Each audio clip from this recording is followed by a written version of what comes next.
Namaku Ipah, 38 tahun, seorang ibu rumah tangga biasa yang hidup di desa kecil bersama suamiku, Pak Joyo, dan anak-anak kami. Dari luar, hidupku tampak tenang, bahkan mungkin terlihat bahagia. Aku punya suami yang bertanggung jawab dan 3 orang anak yang menjadi pelengkap hari-hariku.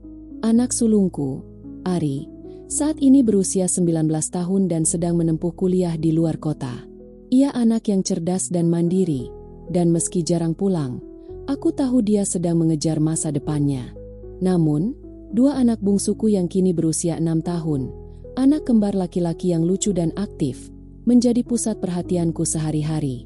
Dari mengurus makan, mengantar ke taman bermain, hingga mendongeng sebelum tidur, merekalah yang membuat rumah tetap riuh sejak kakaknya pergi. Suamiku, Pak Joyo, adalah pria sederhana. Ia lebih tua dariku hampir 2 dekade. Kini usianya 55 tahun. Ia tipe suami yang tidak banyak bicara, namun setia dalam rutinitasnya. Ia bekerja sebagai petugas keamanan di balai desa, dan hampir setiap malam memiliki jadwal ronda malam bersama warga lain. Belakangan ini, karena seringnya terjadi pencurian di desa, ronda malam menjadi semakin rutin, bahkan bisa sampai 3 kali seminggu. Awalnya aku tidak terlalu mempermasalahkan, karena aku percaya suamiku melakukannya demi menjaga ketertiban lingkungan. Tapi lambat laun, kesepian mulai mencubit perasaanku. Rumah terasa sunyi di malam hari, dan aku mulai merasa seperti hanya seorang penjaga rumah tanpa teman bicara. Aku sempat mencoba mengeluh pada suamiku, menanyakan apakah ronda malam itu bisa dikurangi. Tapi jawabannya selalu sama. Ini bagian dari tanggung jawab, Bu. Kalimat itu membuatku bungkam, walau hati tetap bergemuruh. Malam-malam panjang itu sering kulewati hanya dengan menatap TV sendirian, atau sekadar menggoreng cemilan agar rumah tidak terlalu hening. Tapi semakin sering aku sendiri, semakin aku sadar, ada lubang dalam hatiku yang mulai terasa kosong. Dan saat itulah, tanpa kusadari, sebuah celah kecil mulai terbuka, celah yang akan mengubah seluruh hidupku. Di sebelah rumahku, tinggal seorang pria muda bernama Aldi. Usianya sekitar 30 tahun, jauh lebih muda dari suamiku. Aldi belum menikah, dan bisa dibilang termasuk pria idaman di lingkungan kami. Tinggi, berwajah tampan, kulitnya putih bersih, dan selalu tampil rapi. Ia bekerja sebagai ASN di kantor pemerintahan kecamatan, dan hampir semua tetangga menyukainya karena sikapnya yang sopan dan ramah. Sejak pertama kali Ipah ke rumah itu 3 tahun lalu, Aldi memang mudah akrab dengan warga sekitar, termasuk dengan keluargaku. Bahkan, suamiku sendiri sangat menyukai kehadiran Aldi. Mereka sering duduk bersama di beranda rumah, ngobrol soal politik desa, kadang main catur sampai larut malam. Bagi suamiku, Aldi adalah seperti adik laki-laki yang menyenangkan. Hubungan kami, aku dan Aldi, pada awalnya biasa saja. Aku sering memasakkan makanan lebih, lalu sebagian kubagikan ke rumah Aldi. Bukan apa-apa, aku hanya merasa kasihan melihatnya tinggal sendirian. Kadang aku mengantar sayur sop, gorengan, atau sisa nasi kuning dari acara tahlilan. Ia selalu menyambut dengan senyum hangat dan ucapan terima kasih yang tulus. Namun seiring waktu, ritual kecil itu berubah menjadi kebiasaan yang membuat kami semakin dekat. Aldi mulai sering menawari bantuan, seperti memperbaiki jemuran yang patah, membawakan barang belanjaan dari warung, atau sekadar menemani anak-anakku bermain di halaman. Sementara aku, di tengah rasa kesepian karena suamiku sering ronda malam, mulai merasa nyaman setiap kali Aldi muncul. Ada sesuatu dalam dirinya yang terasa menyegarkan. Ia bisa membuatku tertawa, sesuatu yang sudah lama tidak kulakukan dengan bebas. Ia tidak seperti suamiku yang kaku dan pendiam. Aldi ringan dalam bicara, hangat dalam perhatian. Pernah suatu sore, saat hujan turun deras, listrik padam, Aldi datang mengetuk pintu, menawarkan lilin tambahan. Waktu itu, kami duduk sebentar di ruang tamu, berbincang sambil menunggu hujan reda. Tidak ada yang aneh, tapi entah mengapa, detak jantungku terasa berbeda saat menatap matanya dalam temaram cahaya lilin. Mulai dari situ, aku mulai sadar, kedekatan kami bukan lagi sekadar tetangga. Ada sesuatu yang tumbuh diam-diam. Sesuatu yang berbahaya. Tapi saat itu, aku menyangkalnya. Aku cuma kesepian, kataku dalam hati. Aldi hanya baik, tak lebih. Namun dalam kenyataannya, jarak antara kami semakin tipis. Batas kesopanan mulai kabur.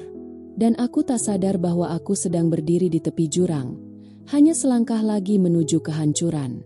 Malam itu hujan turun sejak maghrib. Udara dingin menusuk sampai ke tulang, membuat tubuhku menggigil meski sudah berselimut tebal. Suamiku, seperti biasa, sedang ronda malam. Aku sendiri di rumah. Anak-anak sudah tidur pulas, dan ruang tamu hanya diterangi cahaya samar dari televisi yang menyala pelan. Kutatap layar TV, tapi pikiranku tak fokus. Kesepian itu datang lagi, menggigit pelan-pelan seperti luka lama yang belum sembuh. Aku menghela napas panjang, lalu bangkit ke dapur untuk menggoreng kerupuk, sekadar mengusir rasa sepi. Aroma gurih kerupuk panas sedikit menghangatkan suasana. Namun saat kembali duduk di ruang tamu, tiba-tiba aku mendengar nada dering ponsel dari dalam kamar. Dengan cepat aku menuju kamar, mengambil ponsel yang tergeletak di atas kasur. Ada pesan WhatsApp dari nomor tak dikenal. Ada Pak Joyo di rumah. Aku mengerutkan dahi. Karena penasaran, aku langsung membalas. Ini siapa? Beberapa detik kemudian, balasan masuk. Aku orang yang mengagumimu. Sayang. Hatiku berdegup. Sayang. Siapa ini? Dadaku terasa sesak. Aku balas dengan tegas. Kamu siapa? Jangan sembarangan ngomong. Lalu balasan muncul lagi. Maaf ya, aku cuma pengen jujur. Tapi janji, jangan marah. Aku Aldi. Tanganku gemetar. Aldi, tetanggaku sendiri, orang yang sering kusebut adik di depan suamiku, yang selama ini kupikir hanya baik hati. Aku tak tahu harus senang atau marah. Tapi jujur saja, dalam keheningan malam itu, aku tersenyum. Aku merasa dilihat, diperhatikan. Aku balas pesannya. Kalau kamu gak angkat teleponku, aku laporin ke Pak Joyo. Beberapa menit kemudian, ponselku berdering. Aldi menelepon. Suaranya terdengar gugup, tapi lembut. Kami berbicara pendek. Lalu aku berkata, setengah bercanda, datang aja ke rumah lewat pintu dapur. Tapi cepat, jangan sampai ada yang tahu. Tak lama kemudian, aku mendengar suara pelan di belakang rumah. Aldi melompati pagar, membuka pintu dapur yang tidak kukunci. Ia muncul dengan jaket basah kuyup, wajah sedikit malu-malu tapi penuh tekad. Kami duduk di kursi dapur, saling diam untuk beberapa saat. Kamu beneran sayang sama aku? Tanyaku perlahan. Aldi mengangguk pelan, wajahnya menunduk. Aku gak bisa lagi pura-pura biasa, Mbak Ipah. Dan malam itu, semua batas hancur. Hujan jadi saksi, sunyi menjadi sekutu. Aku membiarkan diriku terhanyut dalam pelukan laki-laki yang bukan suamiku.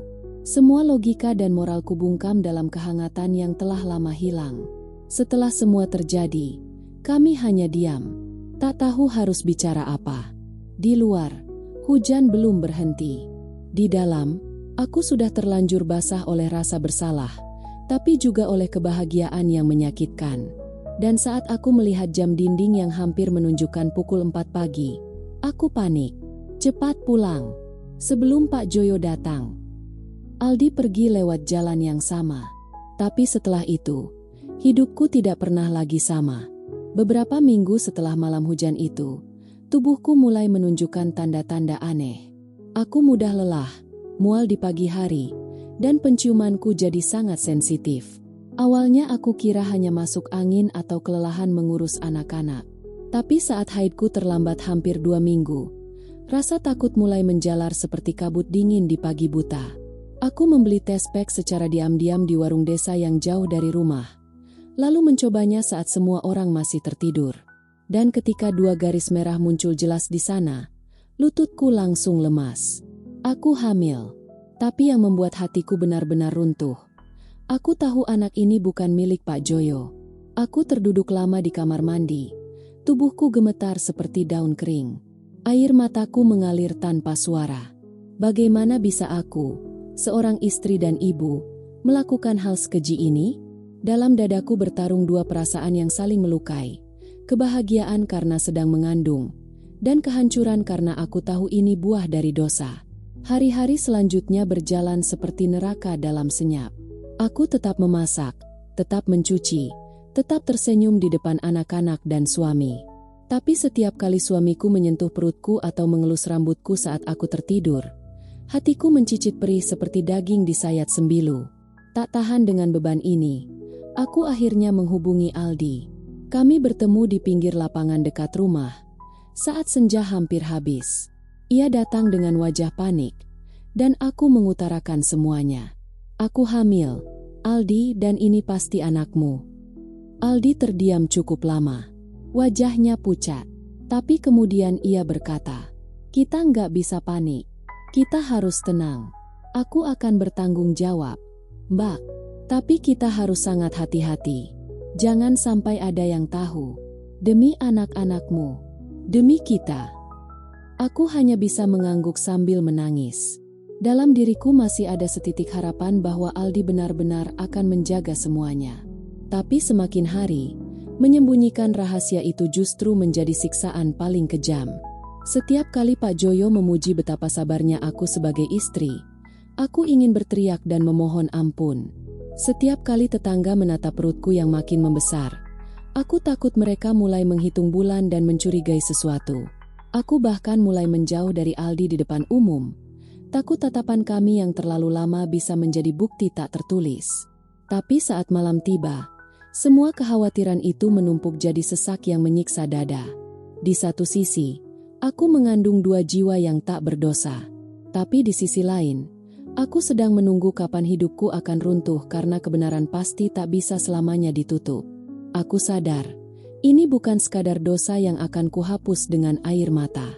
Ini dosa yang hidup, tumbuh dalam rahimku, dan siap menguji seluruh keteguhan jiwaku. Semakin hari perutku membesar, semakin juga aku berusaha hidup seperti biasa.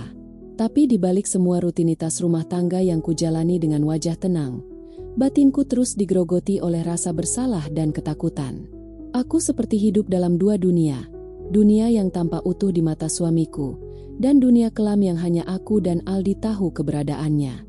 Pak Joyo mulai memperhatikan perubahan sikapku. Ia bukan laki-laki yang cerewet, tapi ia tahu kapan aku sedang menyembunyikan sesuatu. Tatapannya mulai curiga setiap kali aku tiba-tiba gugup saat ada pesan masuk ke ponsel. Ia juga mulai bertanya-tanya kenapa aku jarang tersenyum seperti dulu, dan mengapa aku selalu menghindar ketika ia ingin membahas kehamilanku. Dan seperti semesta yang tak pernah tidur, malam itu, malam yang kutakutkan selama berbulan-bulan, akhirnya datang. Aku dan Aldi sedang berbicara pelan di belakang rumah, berdiri di dekat pagar bambu yang memisahkan halaman kami. Kami bicara soal rencana jangka panjang, tentang bagaimana menjelaskan ini semua secara perlahan, mungkin suatu hari nanti ketika anak-anak sudah besar. Tapi semua percakapan itu mendadak berhenti ketika terdengar suara berat dari balik semak. "Jadi ini yang kalian rahasiakan dariku?" Aku membeku. Aldi terdiam. Dari balik kegelapan malam, sosok Pak Joyo muncul dengan wajah yang tak pernah kulihat sebelumnya. Bukan hanya marah, tapi hancur. Matanya merah, lehernya menegang, dan suaranya bergetar oleh amarah yang ia tahan terlalu lama. "Aku pikir kamu cuma capek karena hamil. Aku pikir kamu setia. Tapi ternyata aku cuma suami yang dibohongi setiap hari," bentaknya.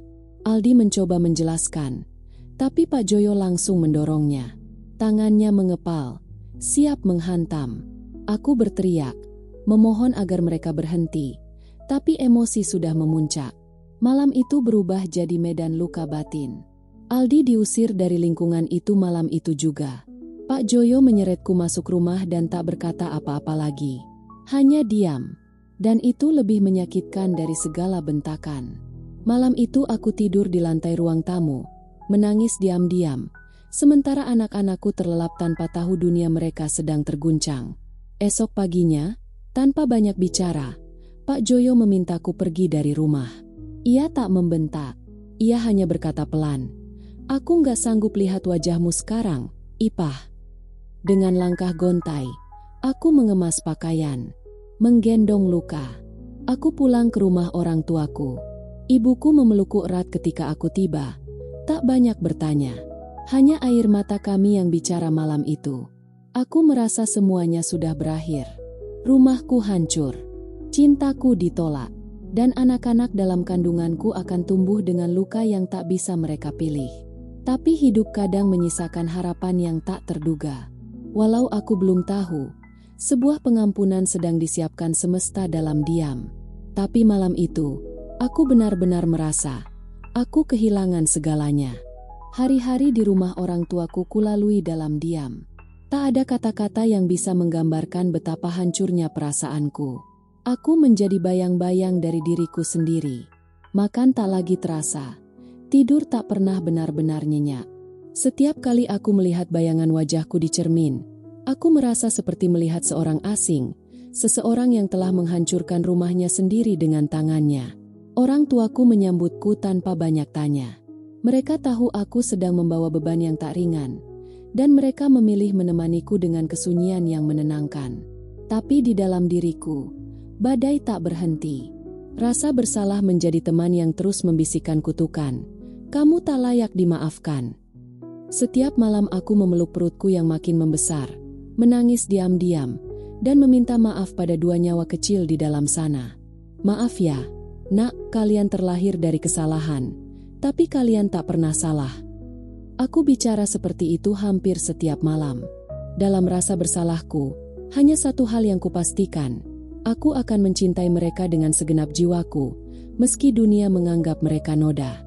Suamiku tak pernah menghubungiku selama hampir 2 bulan. Tidak satu pesan, tidak satu kabar. Aku yakin, untuknya aku sudah mati. Dan aku tak pernah menyalahkannya. Aku pantas dibenci. Aku pantas dilupakan. Tapi ternyata, Tuhan masih memberiku satu kesempatan. Sore itu, langit mendung, dan angin berhembus pelan lewat jendela dapur. Aku sedang duduk sendiri, mengupas mangga dengan pikiran kosong, ketika ku dengar suara sepeda motor berhenti di depan rumah. Jantungku berdegup tak karuan. Aku mengintip dari jendela. Dan di sanalah dia, Pak Joyo, berdiri dengan wajah yang tak lagi penuh amarah, tapi lelah dan mungkin rindu. Aku membuka pintu perlahan. Kami hanya saling menatap. Tak ada kata yang keluar selama beberapa detik yang terasa seperti selamanya. Lalu dia berkata pelan, "Aku nggak bisa tidur, Endah, sejak kamu pergi." Air mataku langsung mengalir. Aku memegangi dadaku, menahan gemuruh rasa yang selama ini kutekan. Ia melangkah masuk. "Duduk." Kami bicara, bukan dengan suara tinggi, tapi dengan bisikan hati yang saling menyesal. "Aku nggak ngerti kenapa kamu bisa sampai kayak gitu. Tapi aku ngerti kalau kamu manusia. Kamu bisa salah. Dan aku juga salah karena membiarkan kamu kesepian." Kalimat itu memukul batinku seperti ombak menghantam batu karang. Ia tidak hanya memaafkanku, tapi juga menyalahkan dirinya sendiri. Pak Joyo mengelus perutku, pelan sekali, dan menatapku dengan mata berkaca-kaca. "Kalau kamu mau, kita bisa mulai dari awal. Tapi kamu harus janji, Endah, jangan bohong lagi. Jangan sakiti aku lagi." Aku mengangguk cepat, sambil menangis seperti anak kecil. Hari itu, aku tahu, pengampunan tak selalu datang lewat kata-kata ipah, tapi lewat hati yang bersedia berdarah bersama. Aku kembali ke rumah itu, rumah yang pernah kuhancurkan dengan kebohongan, tapi juga rumah yang kini menjadi tempatku menebus segalanya. Tidak ada perayaan saat aku datang. Tidak ada sambutan hangat dari tetangga. Tapi di wajah Pak Joyo, kulihat penerimaan yang sederhana, dan itu lebih dari cukup untuk memulai lagi. Hari-hariku berjalan perlahan. Tidak seperti dulu. Ada jarak di antara kami, namun bukan lagi karena amarah, melainkan karena kami sedang belajar membangun ulang kepercayaan yang pernah runtuh. Dan aku tahu, ini bukan hal mudah. Setiap senyuman suamiku kini terasa seperti hadiah, dan setiap sentuhannya seperti pengampunan yang harus kupertahankan dengan seluruh kesetiaanku. Kedua anak kembarku lahir sehat. laki-laki, tampan seperti ayah biologis mereka. Tapi di mata Pak Joyo, mereka tetap anak-anak yang tak berdosa. Ia menyambut mereka tanpa menyebut asal-usul, dan menggendong mereka dengan tangan yang pernah mengepal karena murka. Ia memaafkan mereka sebelum mereka tahu apa itu kesalahan. Dan itu membuatku merasa makin kecil di hadapan cinta sebesar itu. Aku menjalani hari-hari dengan lebih banyak diam. Bukan karena malu, tapi karena aku sedang terus belajar bahwa cinta sejati bukan hanya tentang kesetiaan, tapi tentang keberanian memaafkan dan kesediaan berubah. Aku mulai mengisi hari-hari dengan lebih banyak ibadah, menulis jurnal perasaan, dan mendekat pada anak-anakku dengan kasih sayang yang utuh, bukan setengah hati seperti dulu. Aldi, ia sudah peipah beberapa bulan setelah insiden itu. Kami tak pernah bicara lagi sejak malam pertengkaran. Mungkin itu yang terbaik. Ada luka yang tak bisa disembuhkan dengan pertemuan, hanya bisa dibiarkan mengering dengan waktu. Pak Joyo tidak pernah membahas kejadian itu lagi. Tapi aku tahu ia masih mengingatnya. Seperti luka lama yang sesekali nyeri ketika disentuh. Maka aku tak lagi mencoba membela diri atau memberi alasan. Yang kulakukan kini hanyalah berjuang setiap hari agar ia tidak pernah menyesal telah memilih untuk memaafkanku. Kami tak lagi pasangan yang romantis. Tapi kami kini sepasang manusia yang saling menjaga satu sama lain agar tidak tenggelam lagi dalam gelap yang dulu. Kami mungkin pernah jatuh, tapi kami memilih berdiri, bersama. Dan di dalam hatiku, aku menyimpan satu janji suci, bukan hanya untuk suamiku, tapi untuk diriku sendiri. Tak akan ada lagi kebohongan, tak akan ada lagi pengkhianatan. Aku akan setia, bukan karena takut kehilangan, tapi karena aku telah kehilangan sekali, dan aku tahu, aku tak akan sanggup menanggungnya untuk kedua kali.